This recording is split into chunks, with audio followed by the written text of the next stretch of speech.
Kegiatan pada sore hari ini adalah kita sebagai umat beragama kita berdoa. Terima kasih Bapa di dalam surga. Terima kasih Tuhan buat segala kasih karunia yang kami terima hingga pada siang hari ini. Kami boleh melakukan sebagian dari kegiatan kami. Tuhan, pada saat ini juga kami akan melanjutkan kegiatan kami. Biarlah Engkau yang selalu setia menemani kami. Bimbingkan Tuhan agar kegiatan kami ini boleh berjalan dengan baik demi kelancaran aktivitas kami. Bapa di dalam surga, banyak dosa yang kami berbuat, ampuni dan buat segala dosa dan kesalahan kami, agar kami tidak terhalang dalam kami. Terima kasih Tuhan, hanya di dalam dan di nama Yesus kami berdoa dan mengucap syukur. Amin.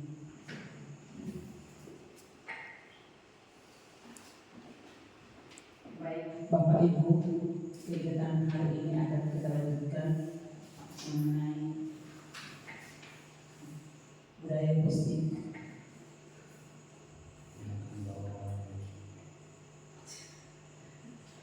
Ya, Bapak Ibu, pada saat ini sebagai yang kita lakukan itu mengenai budaya positif, yang salah satu dari teman kita yaitu Bapak Abdul Banjar Nahor sebagai calon guru penggerak angkatan 10 SMA Persiburan Kecamatan Tolu, Kabupaten Rembang, Sumatera. Waktu dan tempat kami persilakan. Silakan Pak. Ya, terima kasih kepada Bapak Ibu yang sudah hadir pada saat ini. Kita akan membahas mengenai budaya positif yang kita laksanakan di sekolah kita atau yang harus kita laksanakan di sekolah kita. Tapi sebelum ke sana Bapak Ibu, saya rasa Bapak Ibu belum konsentrasi untuk menguji konsentrasi Bapak Ibu karena memang ada yang senyum-senyum di kelas ini saya lihat ya. Dan coba dulu Bapak mau bertanya, Bapak, saya mau bertanya kepada Bapak Ibu ya, yaitu mengenai tebak apa yang saya katakan, ya kan? Tebak apa yang saya katakan. Kalau Ibu Esther karena masih muda pasti tahu itu ya kan Ibu Esther. Ya. Kalau ini kambing. Kalau ini kerbau. Ulang ya. Ini kambing, yang ini kerbau, kalau yang ini sapi. Ingat Bapak Ibu ya. Ini apa tadi? Kambing. Yang ini kerbau. Kalau yang ini Sapi. Oke, Ibu Esther. Kalau yang ini belum konsentrasi. Pak silakan. Kalau yang ini kalau sapi. Oke. Yang ini kerbau. Iya betul. Ibu Esther bingung dia. Ya, Ibu Esther tadi saya bilang tebak apa yang saya katakan. Berarti yang saya katakan itu apa? Jangan terfokus kepada jari saya. Ya kan? Ini kambing, yang ini kerbau, kalau yang ini sapi. Berarti kita berbicara masalah apa yang saya katakan itu, bukan masalah. Tapi saya lihat sudah segar semua, cuma Esther ya mungkin karena masih muda itu masih belum ada seseorang yang mendukung. Ya terima kasih Bapak Ibu. Saya akan menyebarkan pemahaman ya dan pengalaman penerapan budaya positif apa yang sudah kami pelajari di pendidikan guru penggerak. Yaitu yang kita pelajari nanti Bapak Ibu. Yang pertama adalah perubahan paradigma belajar. Yang kedua, konsep utama budaya positif.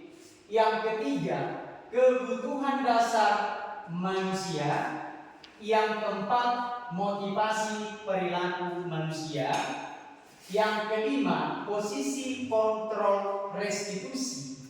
Yang keenam, keyakinan kelas. Dan yang terakhir ketujuh nanti segitiga restitusi. Agak banyak Bapak Ibu.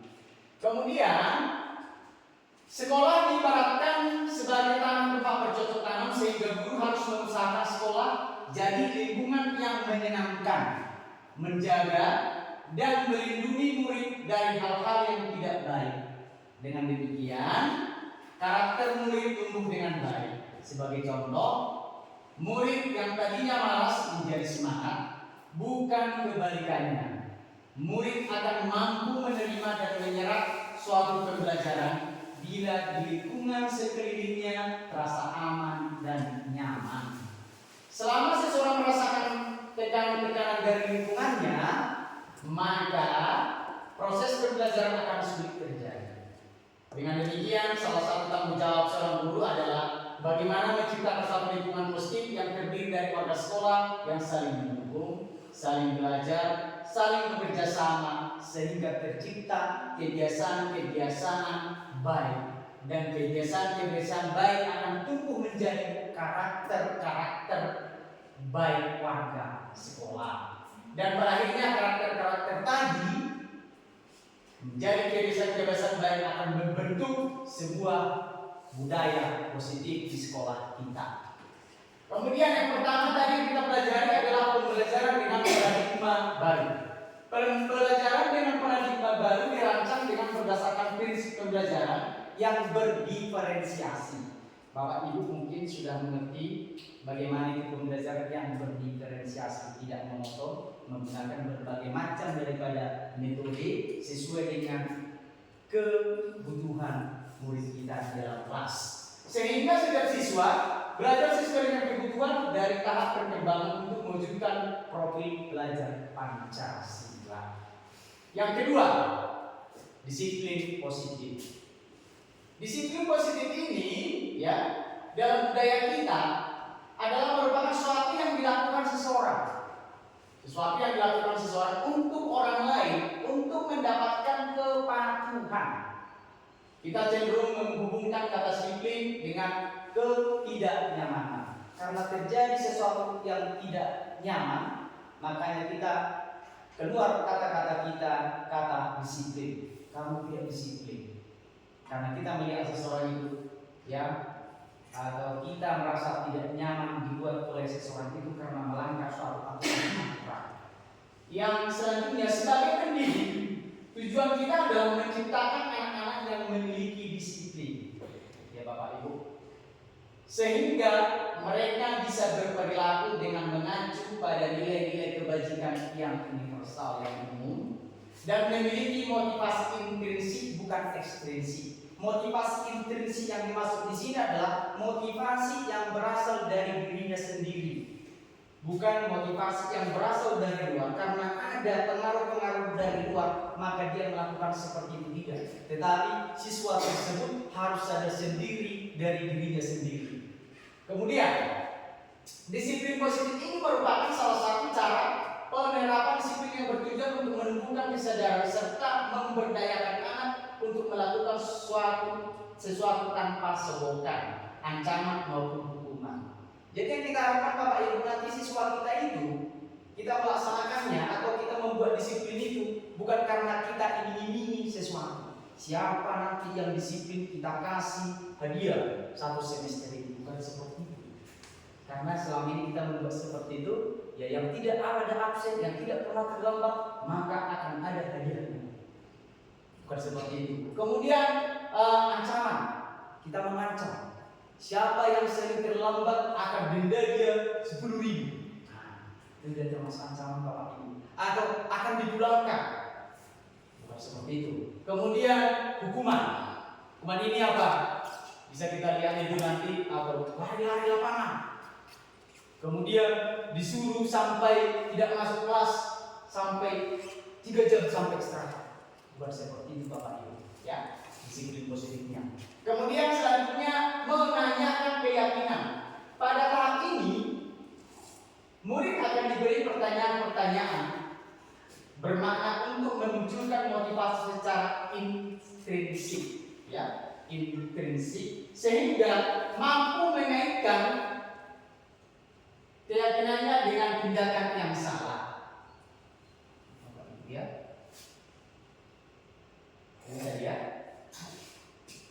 Yang juga kebutuhan dasar manusia. Kebutuhan dasar manusia ini dibagi atas 5. Berarti kalau dikatakan kebutuhan dasar adalah yang harus kita penuhi. Ya, Bapak. Yang pertama itu adalah kebutuhan bertahan hidup. Apa kebutuhan bertahan hidup itu? Ya, atau survival itu adalah kebutuhan yang bersifat fisiologis untuk bertahan hidup. Misalnya kesehatan, kemudian rumah, dan juga makanan. Kebutuhan biologis sebagai bagian dari proses reproduksi termasuk kebutuhan tetap bertahan hidup. Komponen psikologis pada kebutuhan ini meliputi kebutuhan akan perasaan aman. Itu yang pertama Bapak Ibu. Yang kedua, kasih sayang dan rasa diterima, yaitu kebutuhan untuk diterima. Bagaimana supaya kebutuhan untuk diterima ini? Ya, kebutuhan ini dan 3 kebutuhan berikutnya nantinya adalah kebutuhan psikologis. Kebutuhan untuk disayangi dan diterima meliputi kebutuhan akan hubungan dan koneksi sosial. Kebutuhan untuk memberi dan menerima kasih sayang, dan kebutuhan untuk merasa menjadi bagian dari suatu kelompok. Kebutuhan ini juga meliputi keinginan untuk tetap terhubung dengan orang lain, karena kita adalah makhluk sosial yang saling membutuhkan, seperti teman, keluarga, pasangan hidup, teman kerja, bahkan sampai binatang peliharaan. Mungkin kita Bapak Ibu jarang ya punya binatang peliharaan. Kalau ada binatang peliharaannya pasti untuk bisa dijual ya Bapak Ibu. Kalau di negara maju sana, kalau dia punya binatang peliharaan bukan untuk dia dijual, tapi bagaimana dia bahkan berkomunikasi, bukan cuma memberikan kasih sayang kepada hewan peliharaannya. Selanjutnya, dan kelompok di mana kita bergaul, ya, itu anak-anak yang memiliki kebutuhan dasar kasih sayang dan rasa diterima yang tinggi biasanya ingin disukai dan diterima oleh lingkungannya. Bagaimanapun Bapak Ibu, kalau kita memang gabung di lingkungan masyarakat, pasti perasaan atau pasti kita akan mengharapkan orang itu menyayangi kita, bahkan menyukai kita, bukan untuk membuat di sana suatu perpecahan. Kalau kita bergabung dalam suatu kelompok, mereka juga akrab dengan orang tuanya. Biasanya mereka belajar karena suka pada gurunya. Makanya Bapak Ibu, kalau kita masuk ke ruangan kelas itu, yang pertama kita ucapkan sama anak itu adalah sukai gurunya, sayangi gurunya. Maka otomatis nanti pelajaran yang disampaikan oleh si guru tersebut akan disukai oleh si A. Bagaimanapun sulitnya mata pelajaran itu, kalau memang si anak sudah benci kepada gurunya, bahkan bagaimanapun gampangnya mata pelajaran itu, kalau sudah sempat benci, pasti tak akan bisa dikerjakan. Yakinlah Bapak. Tetapi bagaimanapun sulitnya mata pelajaran itu, kalau memang si siswa tersebut atau anak murid kita sudah sayang sama kita, sudah suka sama kita, maka siswa tersebut akan berusaha memberikan yang terbaik untuk kita. Itu Bapak Ibu. Sehingga dia akan suka untuk mata pelajaran kita. Jadi intinya bahwa kita itu adalah harus disukai oleh guru kita. Ya. Kemudian bagi mereka teman saya sangatlah penting. Mereka juga biasanya suka bekerja dalam kelompok. Ya. Jadi Bapak Ibu bukan cuma sama kita, anak kita yang bapak yang harus ya bisa berkomunikasi, tetapi kita anjurkan juga kepada anak didik kita, sesama siswa-siswa kita, untuk selalu berkoordinasi, bekerja sama. Selanjutnya, penguasaan atau kebutuhan pengakuan atas kemampuan. Kebutuhan ini berhubungan dengan kekuatan untuk mencapai sesuatu, menjadi kompeten, ya, menjadi terampil, diakui atas prestasi dan keterampilan kita, dengarkan dan didengarkan dan memiliki rasa harga diri. Kebutuhan ini meliputi keinginan untuk dianggap berharga, bisa membuat perbedaan, bisa membuat pencapaian, berkompeten, diakui, dihormati. Ini meliputi self-esteem, ya, dan keinginan untuk meninggalkan pengaruh. Anak-anak yang memiliki kebutuhan dasar akan penguasaan yang tinggi biasanya selalu menjadi pemimpin. Kita lihat di Bapak Ibu, siswa-siswi kita. Kalau memang dia mempunyai kekuasaan di kelas itu, tujuannya adalah menjadi pemimpin. Bahkan dari segi otot saja, kalau dia bisa menguasai, ya, kalau dia bisa menguasai, pasti akan memperlihatkan kemampuan dia, baik itu dari kekuatan fisiknya. Kalau orang pintar pasti juga akan menguasai kawan kelasnya dari segi pengetahuannya. Bapak Ibu, anak-anak yang memiliki kebutuhan dasar akan bermasalah yang tinggi biasanya selalu menjadi pemimpin. Tadi mereka juga suka mengamati sebelum mencoba hal baru yang merasa kecewa bila melakukan kesalahan. Mungkin Bapak Ibu sudah melihat yang terjadi di kelas. Kalau orang pintar mengajari kawan-kawannya, ya, bagaimana dia kadang kesal kalau si kawannya tersebut tidak bisa siswi yang diharapkan yang pintar. Ya. Kemudian mereka juga biasanya rapi dan sistematik dan selalu mencapai yang terbaik. Biasanya Bapak Ibu. Tapi kalau ada kita temukan anak-anak kita, dia pintar tetapi tidak rapi, dan mungkin ada kekurangan perhatian sama dia. Tapi biasanya yang kita lihat Bapak Ibu, kalau dia pintar, itu sejalan dengan kerapiannya pada umumnya. Ya. Selanjutnya adalah kebebasan atau kebutuhan akan pilihan. Kebutuhan untuk bebas adalah kebutuhan akan kemandirian, otonomi, kebebasan. Kemudian memiliki pilihan dan mampu mengendalikan arah hidup seseorang. Anak-anak dengan kebutuhan kebebasan yang tinggi menginginkan pilihan, mereka perlu banyak bergerak, suka mencoba-coba, tidak terlalu terpengaruh orang lain, dan senang mencoba hal baru dan menarik. Yang selanjutnya adalah kesenangan, kebutuhan untuk merasa senang. Kebutuhan akan kesenangan adalah kebutuhan untuk mencari kesenangan, bermain dan tertawa. Bayangkan hidup tanpa kenikmatan apapun, betapa menyedihkan. Laser menghubungkan kebutuhan akan kesenangan dan belajar. Semua hewan dengan tingkat intelijensi tinggi, anjing, lumba-lumba, primata dan lain sebagainya bermain. Saat mereka bermain, mereka mempelajari keterampilan hidup yang penting. Manusia tidak berbeda. Anak-anak dengan kebutuhan dasar kesenangan yang tinggi biasanya ingin menikmati apa yang dilakukan.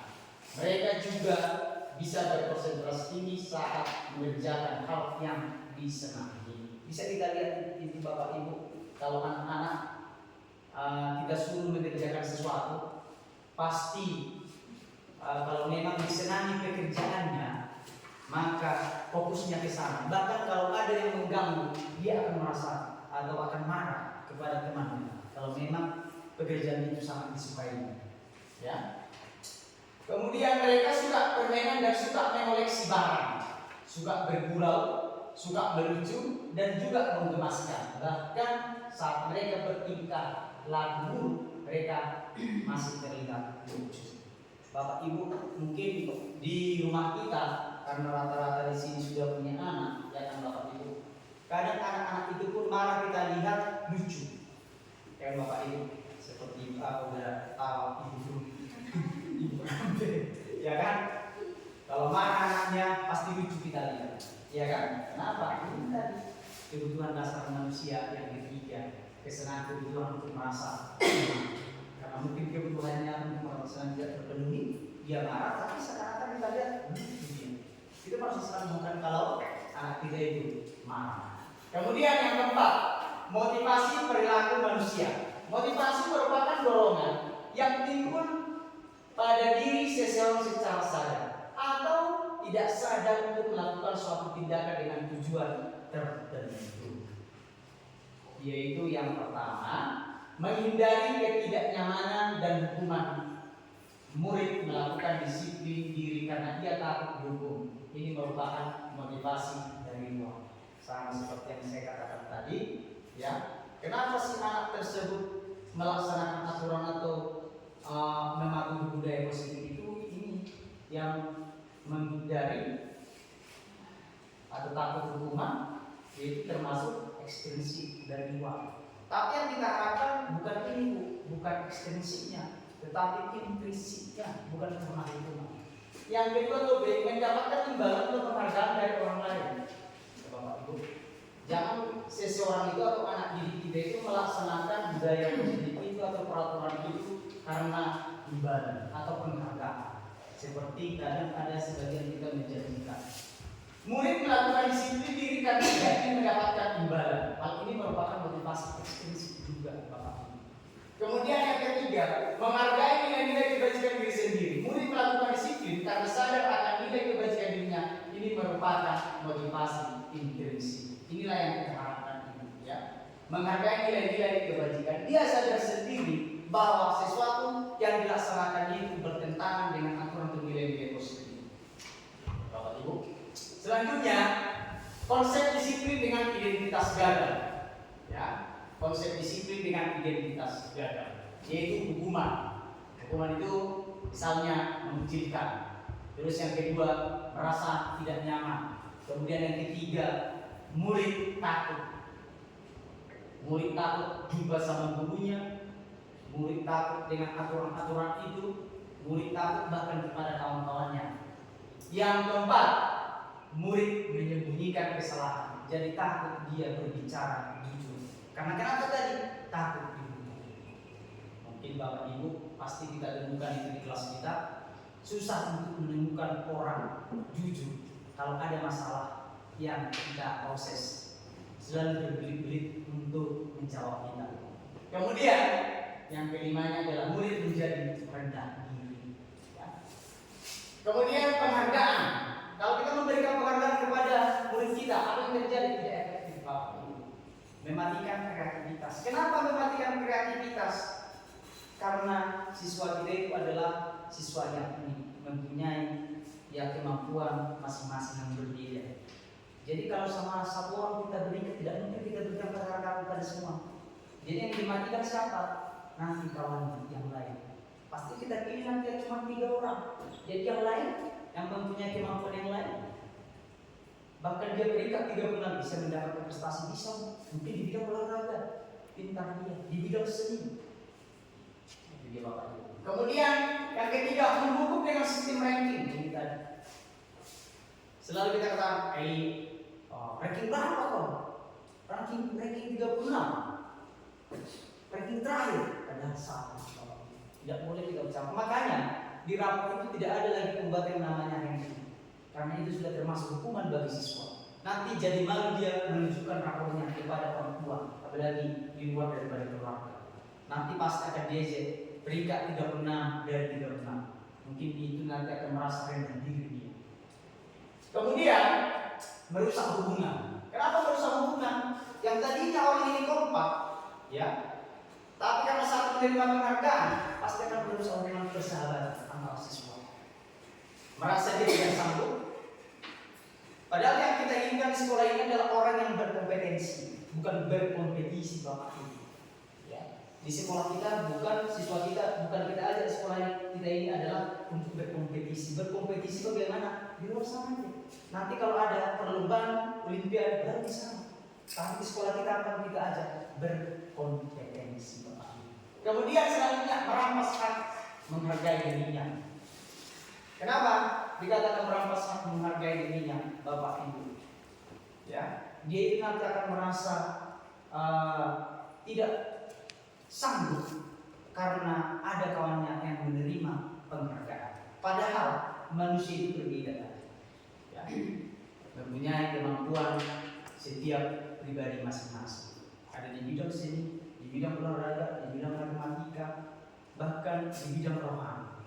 Tidak semua bisa pintar berdoa, ada yang pintar berdua.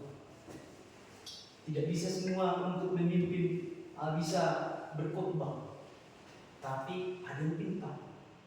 Jadi punya kemampuan masing-masing, Bapak Ibu.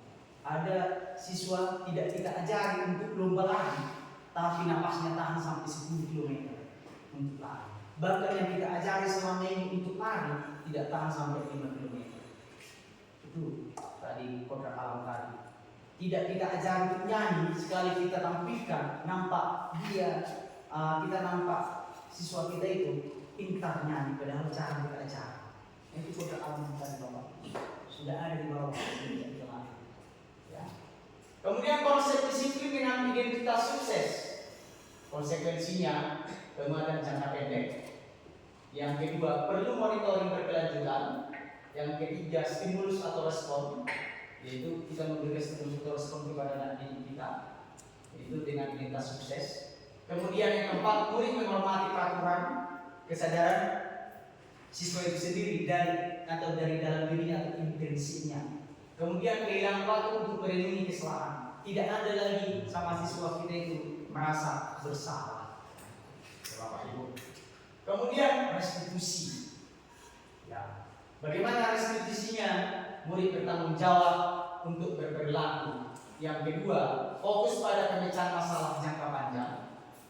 Yang ketiga, murid menghormati dirinya dan orang lain. Yang keempat, teori kontrol, dirinya memegang kontrol. Yang kelima, murid bersemangat memperbaiki kesalahan. 5. Posisi kontrol pendekatan restitusi merupakan cara menanamkan disiplin positif pada anak. Apa itu restitusi? Yaitu proses menciptakan kondisi bagi murid untuk memperbaiki kesalahan mereka, sehingga mereka bisa kembali pada kelompok mereka dengan karakter yang lebih kuat. Itu menurut dosen tahun 2004. Selanjutnya ciri-ciri restitusi. Yang pertama, bukan menebus kesalahan, namun belajar dari kesalahan. Yang kedua, memperbaiki hubungan. Yang ketiga, tawaran, bukan paksaan. Nanti ada kasusnya Bapak Ibu, kita bukan memaksakan kamu harus seperti ini, tetapi kita menawarkan. Ya, jadi harus ada juga dari kemauan siswa itu sendiri. Yang keempat, menuntut untuk melihat ke dalam dirinya, ke dalam diri siswa tersebut. Yang kelima, mencari kebutuhan dasar yang mendasari tindakan. Yang keenam, fokus pada karakter, bukan tindakan, karakter daripada si anak. Yang ketujuh, menguatkan dan fokus pada solusi atau penyelesaian. Selanjutnya, contoh kasus. Ya, contoh kasus. Siswa tidak mengerjakan PR. Hukuman. Guru menghukum siswa tersebut dengan menghormat bendera selama 15 menit. Ini yang sering kita buat Bapak Ibu, hukuman itu, ya kan? Kalau tidak mengerjakan tugas, kita suruh dia menghormat atau berdiri di kelas, atau juga dikeluarkan dari kelas. Kemudian guru marah dan murid menjadi takut. Kita bentak-bentak siswa itu, ya kan? Pasti kita lakukan Bapak Ibu. Apalagi kita di lingkungan orang Bapak yang harus keras katanya. Tapi kita sudah berhubung Bapak saya dan Bapak Ibu di sini. Kemudian konsekuensi. Guru memberi konsekuensi untuk mengerjakan PR-nya saat istirahat atau dikerjakan sebanyak 4 kali lipat, ya, itu konsekuensi. Kemudian guru tegaskan siswa menghormati peraturan. Bagaimana ketika sering masuk di sini? Bukan kita harus memberikan hukuman secara fisik kepada orang tua. Konsekuensi ketika sendiri ini tadi harus diminta yang memakan itu ketegasan Bapak. Kemudian restitusi, penjelasan bagaimana guru menanyakan keyakinan kelas atau dirinya dan membantu siswa menyelesaikan masalah. Kita tanyakan siswa itu, keyakinan apa yang kamu langgar? Kenapa kamu tidak mengerjakan PR? Ada apa? Kita harus tahu. Mana tahu ada sesuatu terjadi di luar kami, atau mungkin dia karena asik main game, baru nanti kita cari solusinya. Kemudian guru terbuka dan siswa menghormati dirinya dan orang lain. Ya. Selanjutnya 5 posisi kontrol restitusi. Yang pertama itu Bapak Ibu, ini posisi kontrol kita sebagai guru. Pembuat rasa bersalah. Nanti posisi mana kita ini? Mari kita nilai diri kita masing-masing Bapak Ibu. Ya. Pembuat rasa bersalah. Yang kedua penghukum. Yang ketiga apakah Bapak Ibu sebagai teman? Yang keempat, apakah posisi ibu sebagai pemantau? Atau juga yang kelima sebagai manajer dalam menyelesaikan suatu masalah siswa. Ini yang kelima posisi kontrol tadi. Kalau pembuat rasa bersalah, bagaimana rupanya? pada saat posisi ini biasanya guru akan bersuara lebih lembut. Pembuat rasa bersalah akan menggunakan keinginan yang membuat orang lain merasa tidak nyaman, bersalah atau rendah hati. Bagaimana yang lembut itu? Bertanya dengan suara lembut, kenapa kau terlambat? Daripada Sindu, kenapa kau terlambat? Pasti dengan suara keras dan suara lembut para siswa itu akan berdiam untuk menjawab. Yang kedua, penghukum. Bagaimana cara kita seorang guru menjadi penghukum? Tidak ada suara tinggi, bahasa tubuh, mata melotot, dan cara menunjuk-nunjuk atau menghargai. Kamu dari mana saja? Udah jam berapa ini? Itu bapak itu. Bahkan tidak perlu di mata siswa itu. Bahkan siswa itu tidak sanggup untuk melihat kita. Bapak ibu ya. Yang ketiga adalah teman. Bagaimana kalau guru teman siswa? Guru pada posisi ini tidak akan menyakiti murid, namun akan tetap berupaya mengontrol murid melalui persuasi. Posisi teman pada guru bisa negatif atau positif tergantung daripada kita bapak. Ya. Kadang kita kalau terlalu baik sama siswa ini, dipikirnya kita jadi di bawah. Bagaimana teman itu bisa merangkul hati, membela budaknya. Kau kenapa? Kan bisa. Kemudian atau tidak ajak dia dengan bahasa lembut, kita pegang tangannya. Itu dia bapak. Yang keempat, pemantau. Posisi pemantau berdasarkan pada peraturan dan konsekuensi. Dengan menggunakan sanksi konsekuensi, kita dapat memisahkan hubungan pribadi kita dengan murid. Ini memantau bagaimana kita memberikan konsekuensi kepada siswa. Konsekuensi itu adalah yang sudah disepakati, bukan hukuman. Hukuman itu berarti dari kita sendiri sama bapak. Konsekuensi adalah bisa kita minta, kalau kamu terlambat, apa yang kamu lakukan? Nanti si siswa akan menjawab, sebaik Pak saya akan ini, atau saya akan berusaha untuk tidak terlambat lagi, saya akan berjanji. Kita lihat lagi untuk besok. Itu bapak ibu ya. Kemudian yang kelima sebagai manajer, dan yang paling hebat bapak ibu adalah posisi kita harus di sini.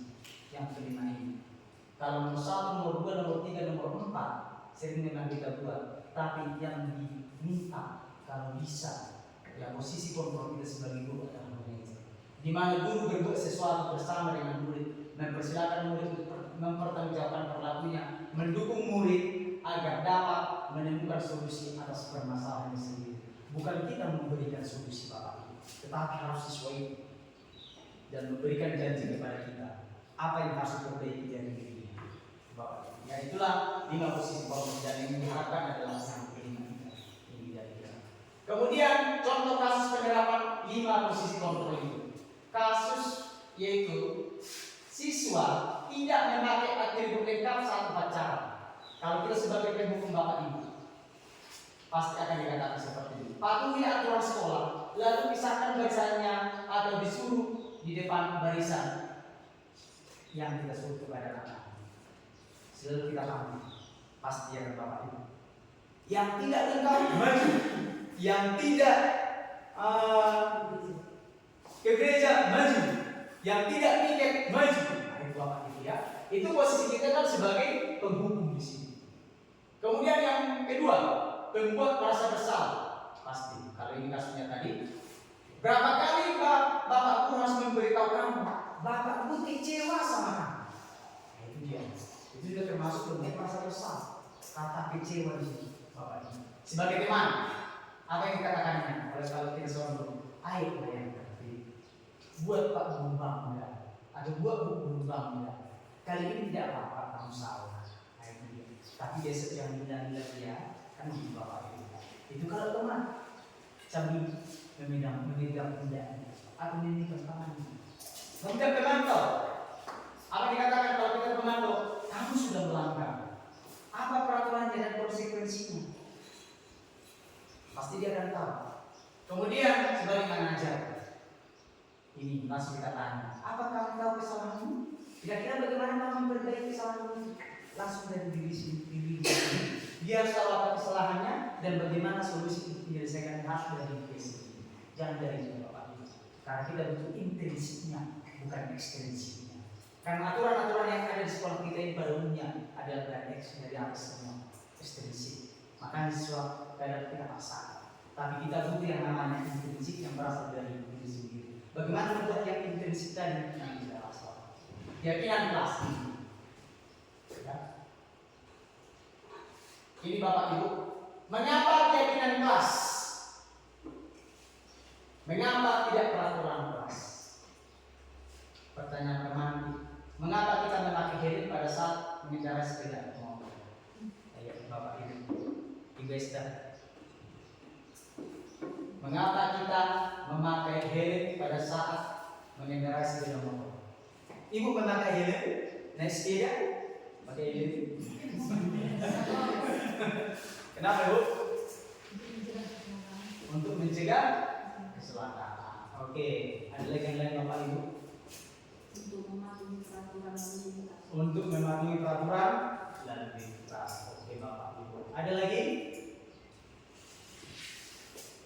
Oke Bapak Ibu. Tadi ada biar apa tadi Bu Esther? Untuk menghindar itu adalah keyakinan. Berarti dia sadar. Ya, tujuan daripada penggunaan helm itu adalah untuk keselamatan. Tetapi ada juga yang mengatakan tujuan pemakaian helm itu adalah karena aturan biar jangan ditangkap polisi. Itu aturan, Bapak Ibu. Berarti aturan itu dibuat oleh sepihak, bukan berasal dari masyarakat itu sendiri.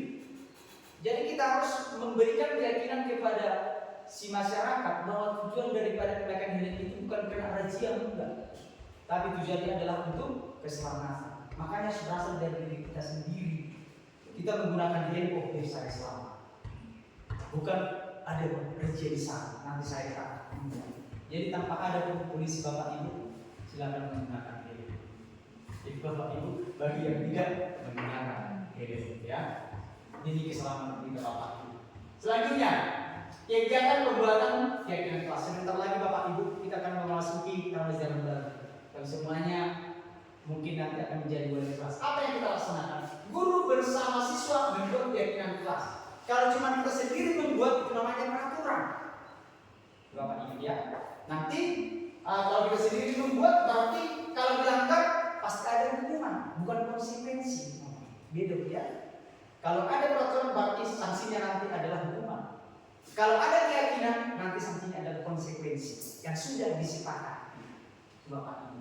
Ya, jadi bagaimana caranya? Pertama, berdiskusi dulu tentang peraturan. Peraturan apa yang ada di sekolah kita ini? Kemudian yang ada, yang sempurna atau yang tidak bertentangan dengan peraturan itu, kita rumuskan peraturan atau yang menjadi keyakinan yang berasal dari diri si siswa itu untuk mematuhi peraturan di sekolah ini. Dan kata-kata peraturan itu Bapak Ibu tidak boleh negatif, tidak boleh kata dilarang atau jangan. Jadi bagaimana Bapak Ibu sebaiknya? Dilarang makan-makan di kelas, tidak boleh Bapak Ibu. Kalau untuk kita buat keyakinannya, kasih kertas seperti ini Bapak Ibu, ya, satu-satu. Nanti setiap orang akan memberikan masukan atau keyakinan dari dirinya masing-masing. Nanti pasti akan membuat itu dilarang berjajan atau memakan jajanan di kelas, ya, dilarang membuli. Kemudian apa lagi Bapak Ibu yang sering kita buat di kelas, Bapak Ibu di kelas? Jangan mencuri. Kan ada itu Bapak Ibu. Jadi harus bagaimana? Apa lagi? Dilarang tidak tempat dulu. Jadi kata jangan dan dilarang jangan dibuat di sini dalam keyakinan kelas. Jadi apa yang kita buat? Kata-kata di sini. Dilarang makan di kelas. Jadi apa sebaiknya? Yang kita buat Bapak Ibu, makanlah di luar kelas. Itu Bapak Ibu. Iya. Buanglah sampah pada tempatnya. Jangan dilarang membuang sampah. Ya, selama ini banyak kita lihat kata dilarang atau jangan.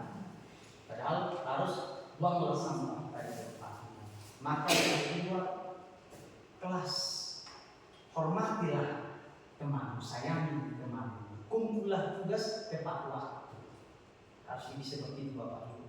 Harus kata-kata yang positif. Kemudian setelah itu nanti kita menentukan keyakinan kelas itu Bapak untuk ingat selalu. Ya. Selanjutnya, bagaimana pembentukan keyakinan kelas itu? Yang pertama lebih abstrak dari peraturan. Sedikit saja agar mudah diingat, yang terlalu panjang-panjang itu kalau peraturan sampai ada kesalahannya. Kemudian yang ketiga berupa pernyataan universal yang umum. Kemudian sesuai dengan kondisi kelas dan sekolah, ya kondisi bagaimana kondisi kelas kita agar mudah diterapkan. Kemudian dibuat dalam bentuk positif, ini kan Bapak, positif. Kata dilarang itu dan jangan tidak boleh. Kemudian semua warga kelas dilibatkan saat membuat. Jangan ada yang menyontek-nyontek. Saya buat lagunya. Apa tuh buat? Itulah punya saya nggak boleh. 32 siswa kita dia harus punya masing-masing keyakinan masing-masing. Jadi dilarang terlambat. Saya tidak boleh dilarang terlambat. Jadi apa? Kita buat Bapak Ibu. Iya, datanglah ke sekolah tepat waktu. Kan gitu. Jadi setelah kita buat ini semua, nanti kita sepakati kalau itu dilanggar keyakinan-keyakinannya, konsekuensinya apa? Kita sepakati semua, ya kan? Contoh kita pilih salah satu Bapak tadi ini ada kelas 8A, pas ditunjuk itu adalah dilarang pas itu dibuat dilarang makan di kelas.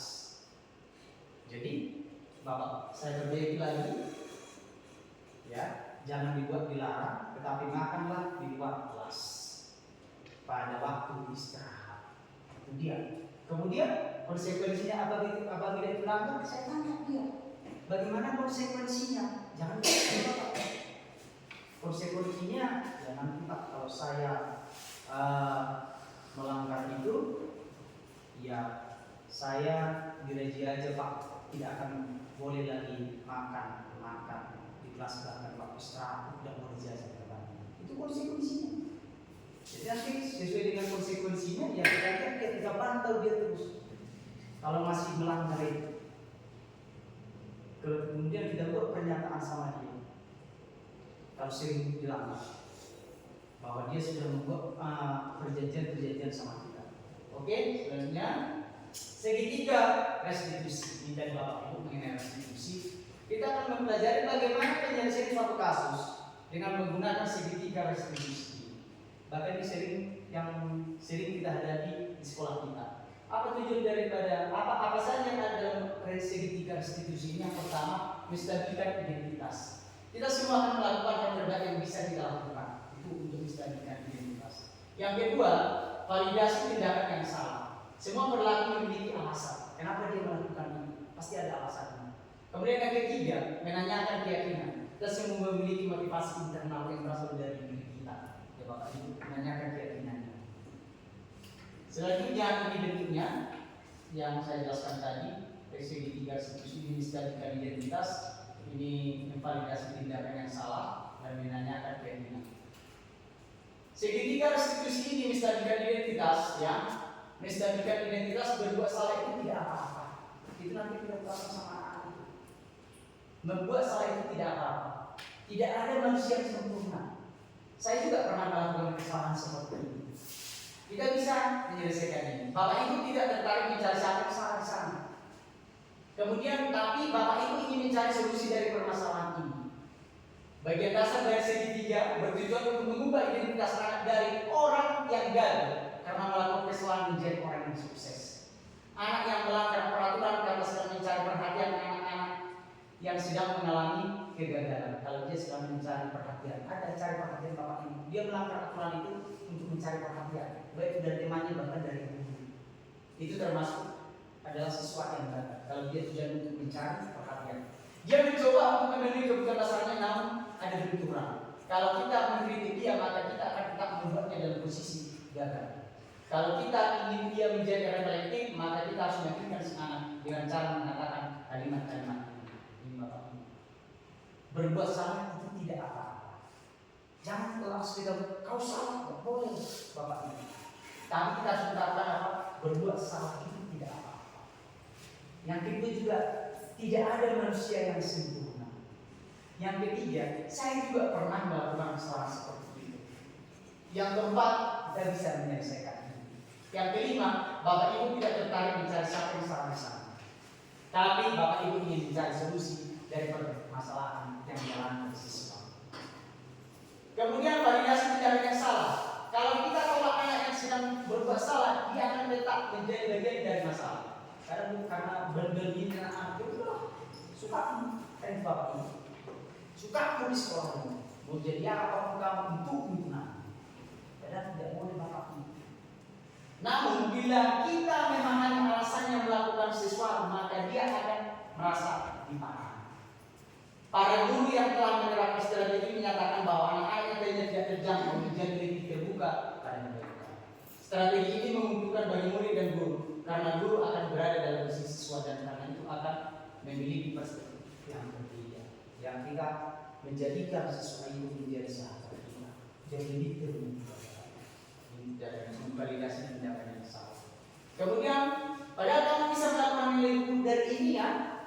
Betul kita ini kalau ini anak itu. Bisa nih kamu melakukan nilai ukur dari sini ya. Terus apa? Kita ukur lagi. Kamu pasti punya alasan kenapa melakukan hal tersebut. Ya, pasti ada alasannya. Kamu patut bangga pada diri sendiri karena kamu telah melindungi sesuatu yang penting buatmu. Kamu boleh mempertahankan sikap itu, tapi kamu harus menambahkan sikap yang baru. Nah, kalau dia keras tadi Bu, ya kamu boleh mempertahankan sikap yang tadi, tapi tambahlah sikap yang baru. Itu dia. Menurut teori kontrol, semua tindakan manusia baik atau buruk pasti memiliki masing-masing tujuan tertentu. Kita mungkin tidak suka sikap seseorang yang terus-menerus merengek, tapi bila sikap itu mendapat perhatian kita, maka itu telah memenuhi kebutuhan anak tersebut. Kalimat-kalimat di bawah ini mungkin terdengar asing dan buruk, namun bila dikatakan dengan dada tanpa menghakimi akan memvalidasi kebutuhan mereka. Ini tadi arti daripada restitusi tadi adalah menurut ahli adalah sekarang restitusi itu adalah sebuah upaya untuk membuat siswa mampu mengevaluasi diri mereka sendiri agar menjadi manusia yang baik sesuai dengan nilai-nilai kebajikan universal. Dan sebuah upaya agar setiap kesalahan yang dilakukannya menjadi bahan pembelajaran agar dirinya menjadi lebih baik, menjadi lebih kuat karakternya, dan penghargaan pada diri mereka sendiri pun menjadi bersama. Dengan penjelasan jelas tadi, permasalahan yang tadi, diharapkan budaya positif di sekolah dapat terwujud dan sekolah sebagai tempat menyemai benih kebudayaan atau pembentukan karakter, bukan hanya sebagai mimpi indah yang hanya menjadi cerita indah dalam buku teks pelajaran. Ini Bapak Ibu, ada kasusnya di sekolah kita ini sebagai contoh Bapak Ibu saya buat. Yang pertama itu adalah dia tidak terima pekerjaan selalu dicontek oleh temannya. Ia marah dan tidak bisa menahan emosinya. Berikut adalah skenario penyelesaian masalah menggunakan segitiga restitusi.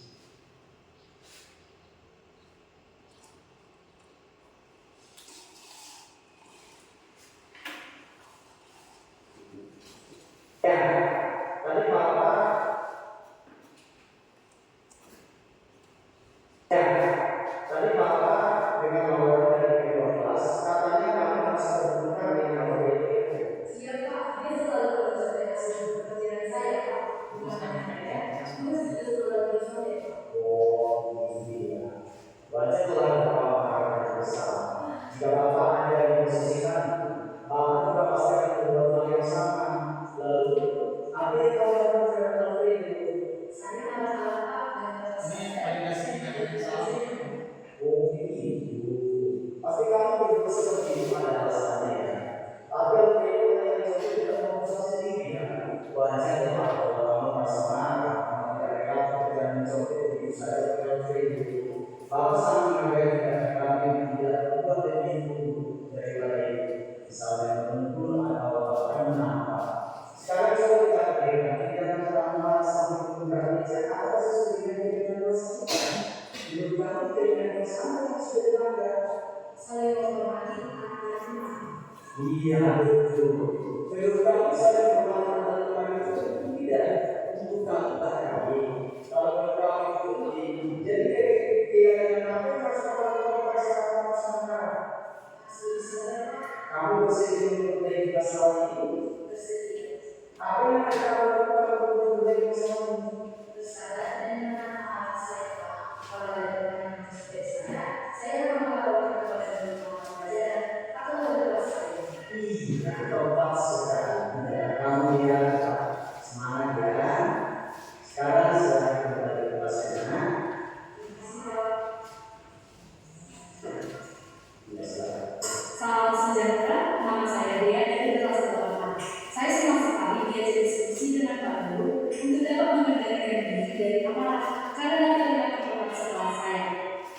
yang sudah belajar bersabar dan dapat menghormati orang tua. Terima kasih Pak. Ini kasus kedua Bu, Maidija sering datang terlambat sehingga banyak anak pelajar yang tertinggal. Berikut adalah skenario penyelesaian masalah menggunakan segitiga posisinya. Meja tadi mau melakukan ini, kata-kata segera dilakukan ya. Menurut kata-kata sudah berapa kali kamu melakukan? Sering terlalu berusaha kesalahan. Baik, Meja. Berubah kesalahan itu bisa. Setiap orang pasti pernah berbuat kesalahan yang terjadi. Ada bisa belajar dari kesalahan tersebut dan berusaha untuk memperbaiki tersebut. Meja, kita cari solusi bersama ya. Meja sering datang terlambat pasti punya alasan. Kenapa sih meja sering datang terlambat? Karena saya sering belajar Kamu tahu kira-kira solusi kesempatan?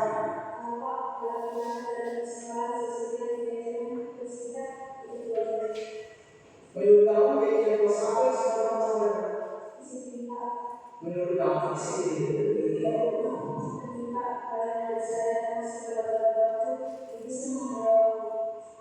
betul Meja. Menghargai waktu itu penting dan sangat bermanfaat untuk kita.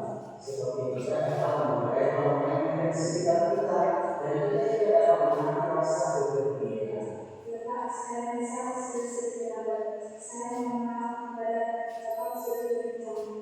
Iya Meja. Sikap yang sangat baik sudah kamu lakukan dengan cara yang sama. Menurut kamu apa yang pertama lakukan pada kamu tidak pertama datang ke sekolah?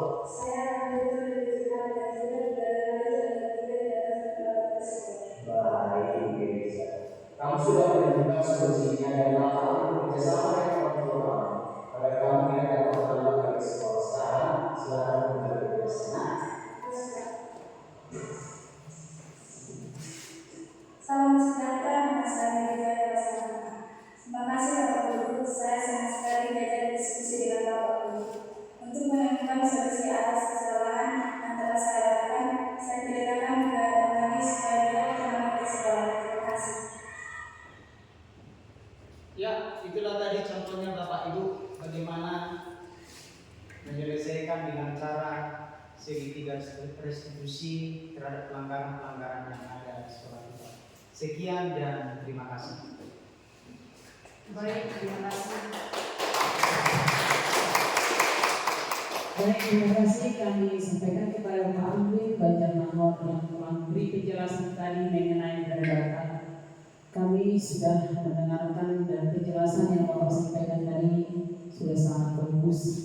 Mudah-mudahan nanti depannya semakin baik untuk kita laksanakan di sekolah ini. Dan untuk ini kepada Bapak Ibu guru dari hasil penjelasan Bapak Amri, mana tahu ada untuk bahan pertanyaan untuk ini waktu dan tempat kami berikan kepada Bapak Ibu guru untuk menanyakan sesuatu yang kurang jelas kita paham. Untuk penanya pertama 2 orang dan persilakan. Silakan Bapak Ibu. Silakan Bapak Ibu. Ayo, Ibu Titi. Silakan dari penjelasannya Ibu. Mana tahu masih ada lagi yang kurang jelas. Ada pernyataan Atau pernyataannya mau ditambah dari penjelasan Bapak itu bisa. Silakan. Kami mulai dari Ibu Titi dulu.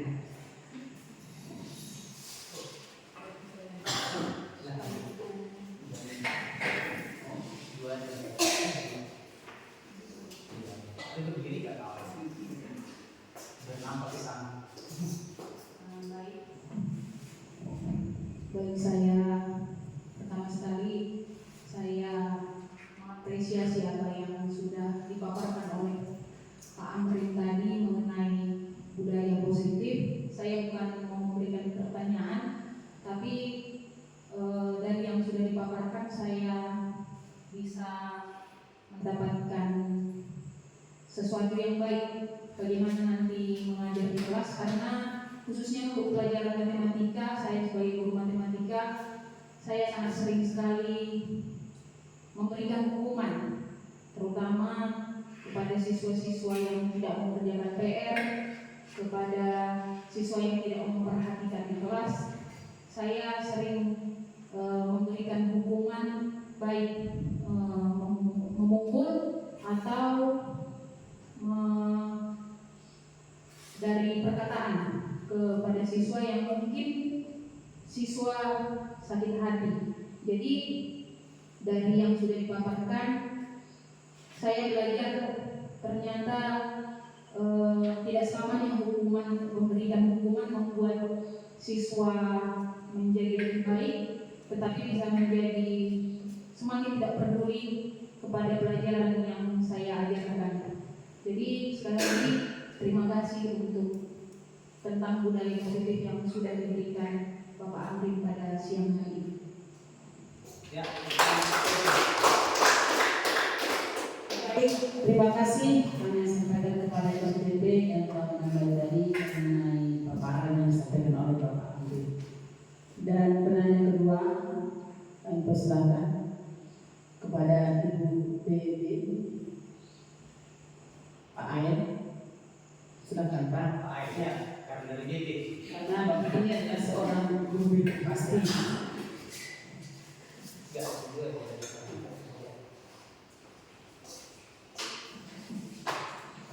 baik, terima kasih untuk moderator yang sudah memberikan kesempatan untuk bertanya.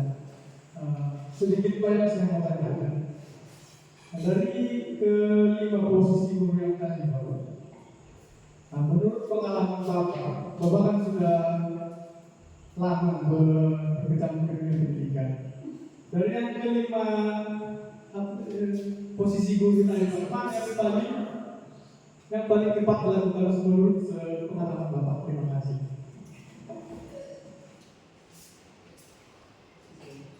Baik, terima kasih Bapak Ayen. Dan pertanyaan dari antara 5 posisi kontrol guru, posisi mana yang baik yang Bapak lakukan?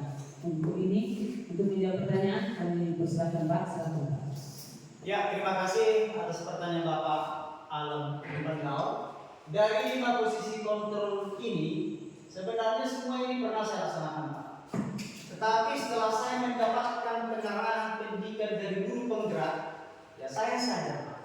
Rupanya nomor 1 sampai nomor 4 ini yang sering lebih banyak kita buat, ya, memang itu sudah kita laksanakan, Pak. Ya, rupanya sebagian ini ada yang menyakiti daripada hati anak. Tapi kalau bisa, tujuan kita adalah jangan sampai sebenar apapun siswa ini, jangan sempat menyakiti hati anak. Ya, sini saya rasakan begini, Pak, sebagai guru, ya, sebagai umum Bapak ini, dengan nada suara tinggi, bahasa tubuh, mata melotot, jari menunjuk-nunjuk, bahkan menghukum secara fisik, Bapak, fisik, ya, bahkan memukul, ya, pernah Bapak itu. Tapi setelah kita mempelajari ini, rupanya yang kita laksanakan menghukum secara fisik ini tidak ada gunanya. Jadi yang paling bagus yang mana di antara ini? Ya bisa kita yang paling bagus adalah sebagai posisi manajer Bapak Ibu, sebagai pemimpin di sana, ya, mengarahkan siswa itu apa permasalahan yang dialaminya dan menemukan masalah solusinya harus dari siswa itu sendiri. Jangan kita paksakan dari kita sendiri sesuai dengan aturan sekolah, ya, menemukan solusi sesuai dengan aturan sekolah. Bapak Ibu, ibaratnya kalau terlambat seperti kasus yang tadi. Kenapa kamu sering terlambat? Sudah 4 kali kamu sering terlambat. Ya saya sering main HP malam. Jadi bagaimana? Ya saya berjanji tidak akan lagi bermain HP. Jadi pelanggaran apa yang kamu langgar disiplin? Itu Bapak Ibu, ya. Nanti kalau kamu langgar itu bagaimana? Kan konsekuensinya, ya saya akan Bapak berikan hukuman kepada saya. Itu perintahnya. Dan nanti bagaimana konsekuensi yang saya berikan sama dia? Bukan seperti apa? Bukan ini Bapak Ibu, saya akan memanggil orang tua untuk menjelaskan apa yang terjadi pada siswa tersebut. Karena sudah 4 kali. Bukan berarti jadi ini Bapak Ibu. Tapi memang sampai sekarang Bapak banyak kita lihat itu di lingkungan kita ini yang paling dominan dilaksanakan kan Bapak Ibu menghukum, ya, dengan suara tinggi, bahkan memukul, membawa yang namanya alat pemukul, yaitu dengan menibas kaki. Bapak. Jadi kita harapkan nantinya kalau kita tidak bisa sebagai teman siswa itu, karena sama teman itu dia lebih terbuka. Kita sebagai manajer ini Bapak yang paling baik untuk kita laksanakan. Ya, Bapak sudah Pak? Terima kasih. Baik, terima kasih Pak. Kami sampaikan juga kepada Pak Air dari penjelasan yang disampaikan oleh Bapak Abdul tadi, apakah jawabannya sudah pas Pak? Sudah sesuai dengan yang Bapak harapkan? Oke, terima kasih Pak.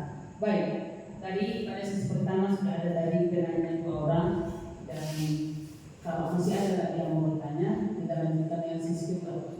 Untuk sesi kedua, kami persilakan dulu dari Ibu Feli. Oke, terima kasih untuk moderator. Karena di sini kita sudah sekitar 1 jam, otomatis kita yang dari tadi pagi sudah bekerja sampai sekarang juga mungkin kita sudah merasa lelah kali ya. Di sini yang perlu saya tanya, di Indonesia sudah terbagi 2 menjadi seorang guru. Yang satu guru biasa, yang satu itu adalah guru penggerak, gitu ya kan.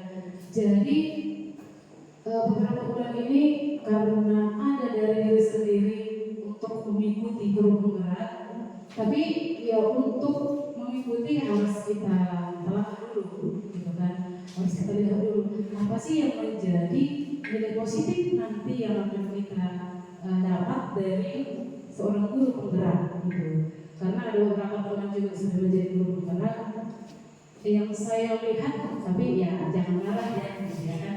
Yang saya lihat apa yang mereka kerjakan dan apa yang kita kerjakan dengan guru biasa, saya pikir itu sama itu dari segi pekerjaan gitu ya kan.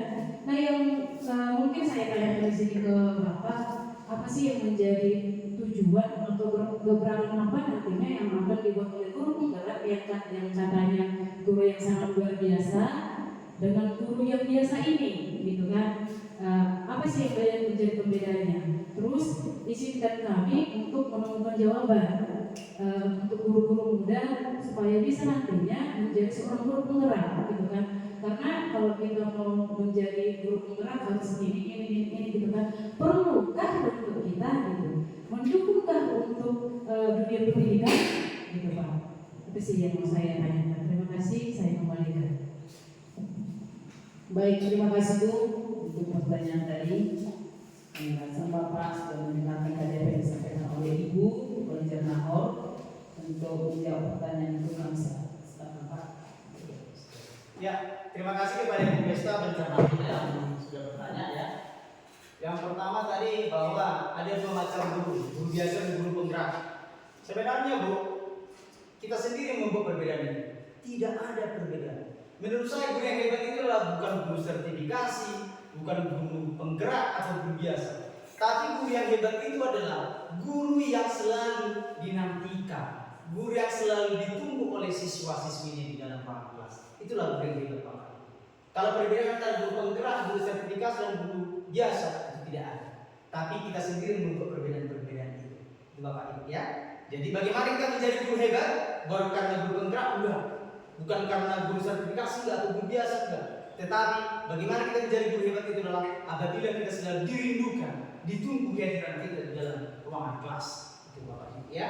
Terus yang kedua, apa sih nanti atau perubahan-perubahan apa nanti yang dilaksanakan oleh guru penggerak ini sehingga nanti Bapak Ibu bisa termotivasi. Nah, kita sebenarnya Bapak Ibu masuk ke guru penggerak ini adalah untuk mengupgrade ya pemikiran kita.